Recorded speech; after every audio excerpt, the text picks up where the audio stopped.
ஆண்டவராகிய இயேசு கிறிஸ்துவினுடைய நாமத்தினாலே உங்கள் அனைவருக்கும் எங்களுடைய அன்பின் வாழ்த்துக்கள். ஆத்மா ரட்சிவந்த ராஜாத் ராஜா ஊழியத்தினுடைய சார்பிலே இந்த 4வது மாதம் முதல் நாளிலே ஷாம் டிவி மூலியமாக யூடியூப் மூலியமாக உங்களை சந்திப்பது எங்களுக்கு மிகவும் மகிழ்ச்சியாக இருக்கிறது.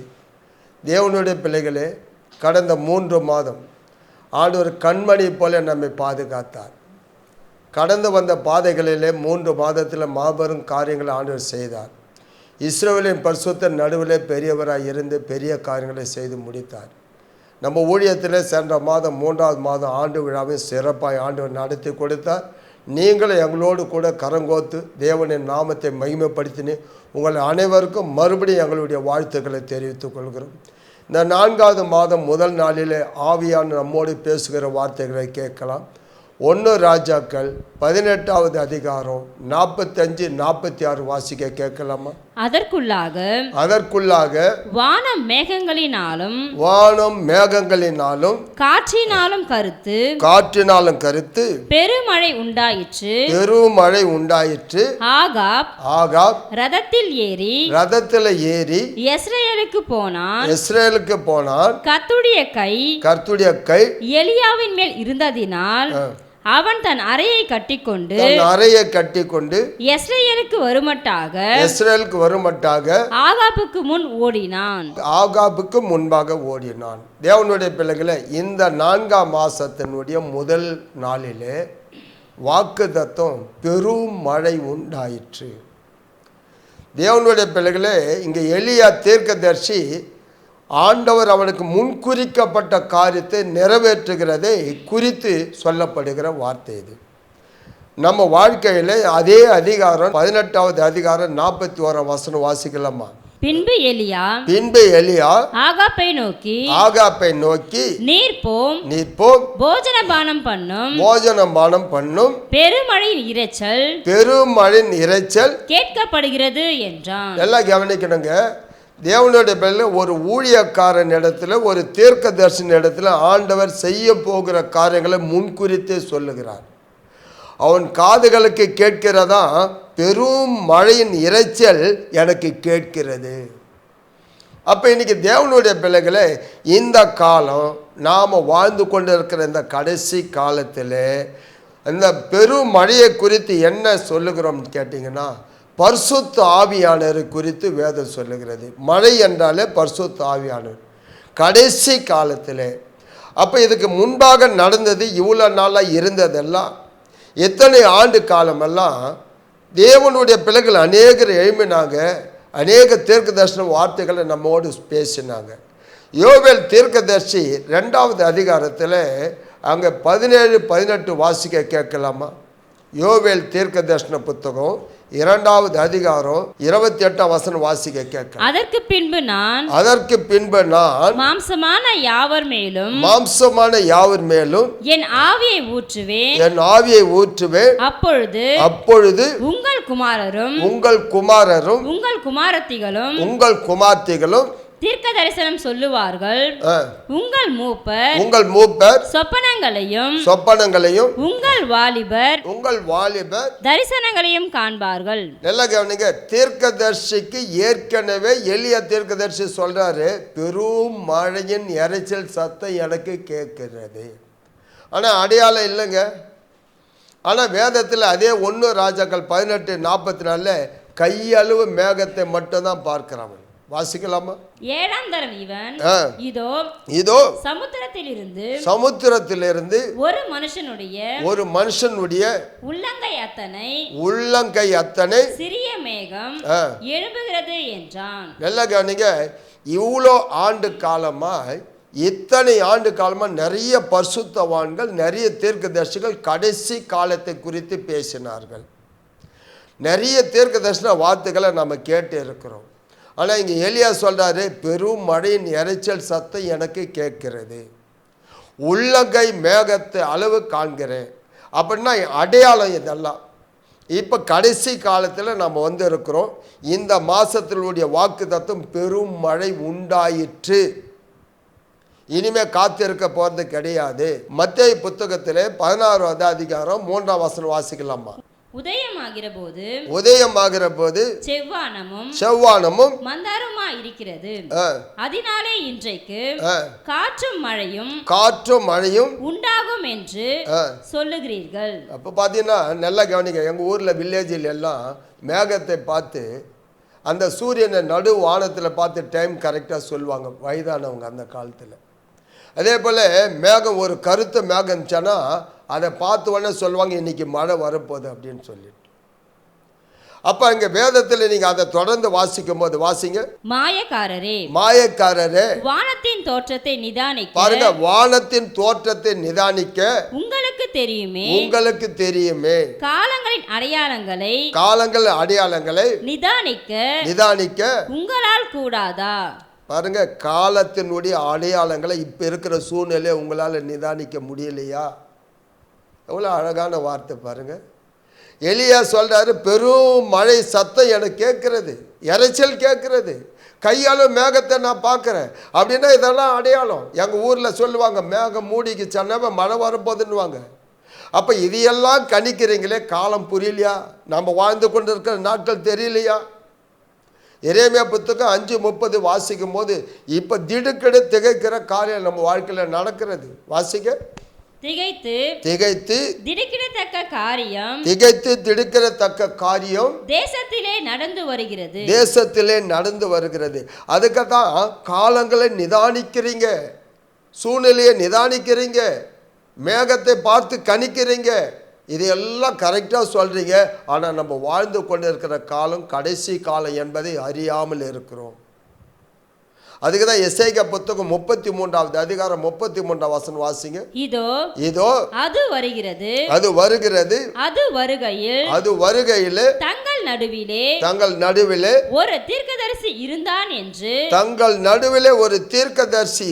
என்று அறிந்து கொள்வார்கள். என்ன அர்த்தம்? ஒரு தீர்க்கதரிசிக்கு முன்கூட்டி சொல்லப்படுகிறது.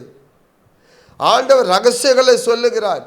இப்போ 2024 நம்ம 4வது மாதத்தில் முதல் நாளில் இந்த மாதத்தில் நடக்க போகிற ஒவ்வொரு காரியமும் இனி நடக்க போகிற நாட்களை குறித்து தேவ ஆவியானவர் நம்மோடு பேசுகிறார். இவ்வளோ நாளாக இருந்தது சத்தம் தான் கேட்டோம், கையாலும் மேகம்தான் பார்த்தோம். பரிசுத்த ஆவியினுடைய வல்லமை இனி பயங்கரமாக தேசத்தில் இறங்கி வரப்போகிறது, சபைகள் மேலே இறங்கி வரப்போகிறது.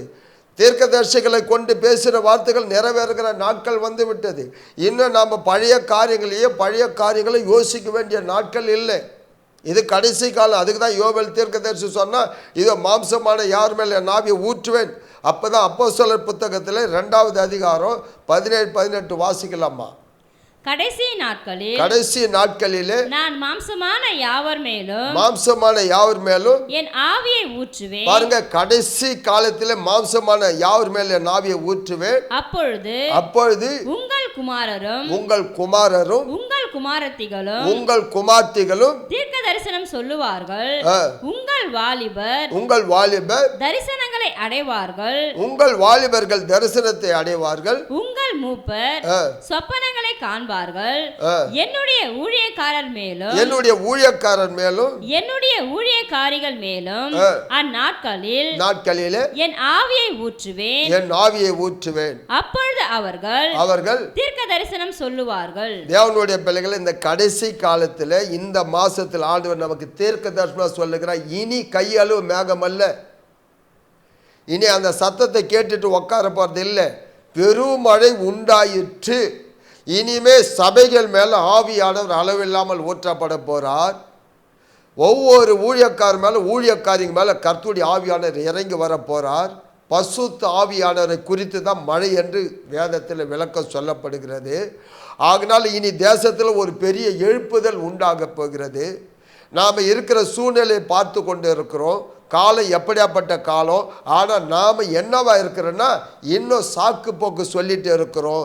எரேமியா தீர்க்கதரிசி 12வது அதிகாரம் 5ஆம் வசனம் வாசிக்கலாமா? நீ காலாட்களோடு ஓடும்போது உன்னை இளைக்க பண்ணினார்கள். ஆனால் குதிரைகளோடு எப்படி சேர்ந்து ஓடுவாய்? சமாதானம் உள்ள தேசத்திலேயே நீ அடைக்கலம் தேடினாய். சமாதானம் உள்ள தேசத்திலே நீ அடைக்கலம் தேடி தேடினால் யோர்தான் பிரவாகித்து வரும்போது நீ என்ன செய்வாய்? நீ என்ன செய்வாய்? நல்லா கவனிக்கணும் தேவனுடைய பிள்ளைகளை. நமக்கு இந்த மாதம் பிள்ளைகள் +2 எழுதி முடித்த மாதம். அந்த பிள்ளைகளுக்கு ஜெபம் பண்ணுவோம், குதிரை யுத்த நாளுக்கு ஆயத்தமாக ஜெயமோ கர்த்தரால் வரும் என்று சொல்லி. ஆனால் இங்கே தேவனுடைய பிள்ளைகளை இந்த எரேமியா தீர்க்கதரிசி புத்தகத்தில் வாசிக்கிறோம். என்ன வாசித்தோம்? குதிரைகளோடு நீ எப்படி போட்டி போட்டு கொண்டு ஓடுவாய்? குதிரைகளுக்கு முன்பாக எப்படி முந்தி ஓடு? குதிரையே பயங்கரமாக வேகமாக ஓடக்கூடியது.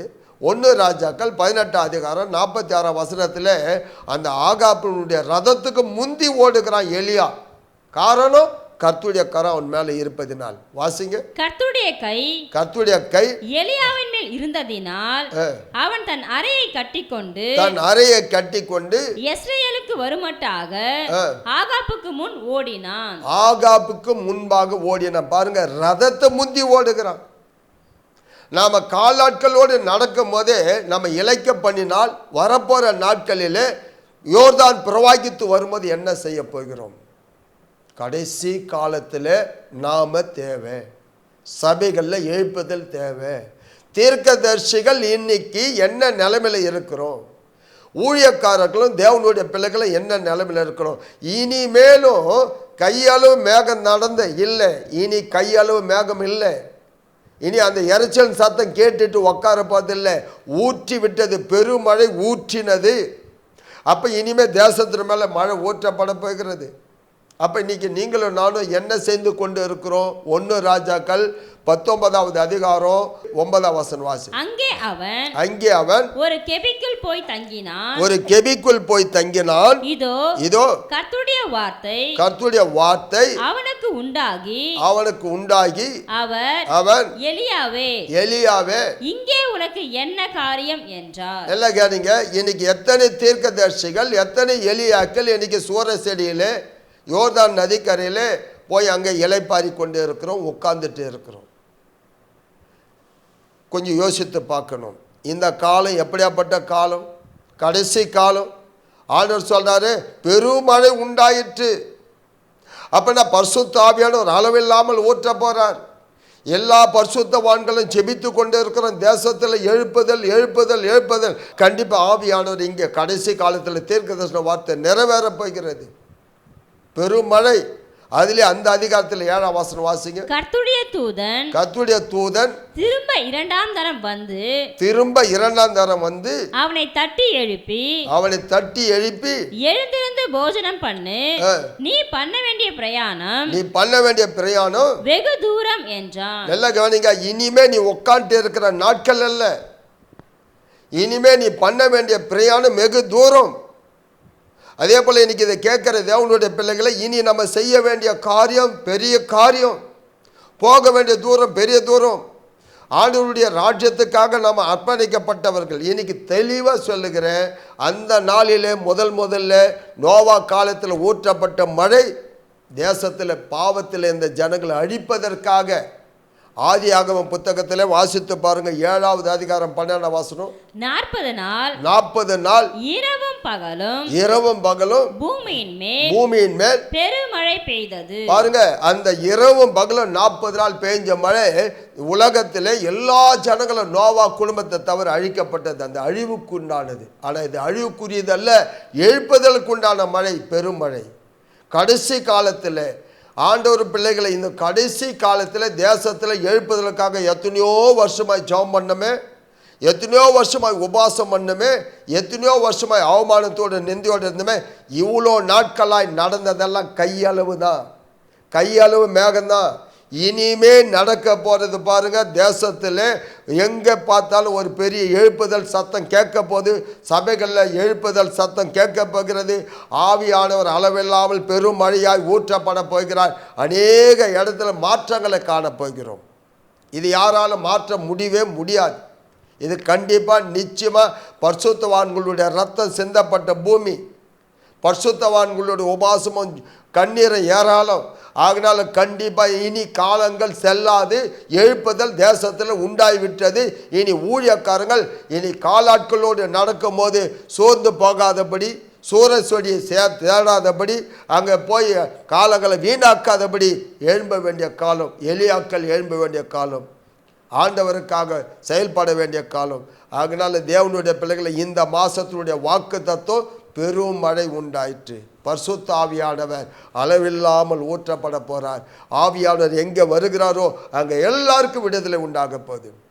ஆவியானவர் இருக்கிற இடத்துல, சபையில், வீட்டில், பிள்ளைகள் வாழ்க்கையில் எல்லாருக்கும் விடுதலை உண்டாக போகிறது.